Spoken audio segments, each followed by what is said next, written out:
और इस्लाम में कहा जाता है, देखो मैं आज आपका रिज़्क खा के जा रहा हूँ यहाँ पे। इस्लाम में कहा जाता है आप किसी के बाद जो रिज़्क खाते हैं, जो खाना खाते हैं, वो 40,000 साल पहले लिखा होता है।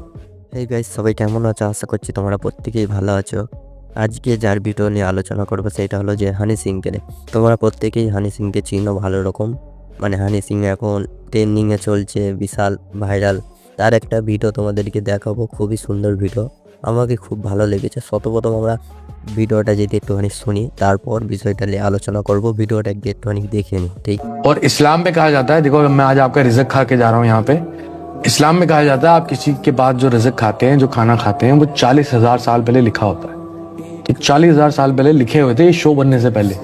मेरी इंट्रोडक्शन हुई इस्लाम से, था मैं तब भी एथिस्ट। बड़ी ज़बरदस्त कहानी है ये। तो इस्लाम के बारे में नॉलेज ली, मिले जा रही, कुछ फ़कीर, कुछ साईं जी, कुछ सूफिज़म, कुछ संतों से मुझे मूसा अलैहिस्सलाम, प्रॉफिट मोसेस सल्लल्लाहु अलैहि वसल्लम, प्रॉफिट मोहम्मद, इन सब के बारे में पता चला। ईसा अलैहिस्सलाम का रोल कुरान में क्या है, इस्लाम में क्या है, वो सब सुनने मैं सुनता गया। और बड़ा अलग सा माहौल होता था जब उन साइयों के साथ बैठता था मैं।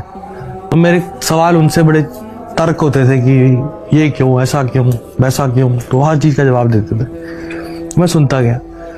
সো তোমরা হানি সিংয়ের ভিডিও দেখলে আশা করছি বুঝতে পেরেছো। হানি সিং যেটা বললো, মানে নবী রসুলদের, মানে তিনি জীবন কাহিনী শুনেছেন, নবী রসুলদের ইতিহাস, সেই সব ইতিহাস ব্যাপারে তিনি শুনেছেন।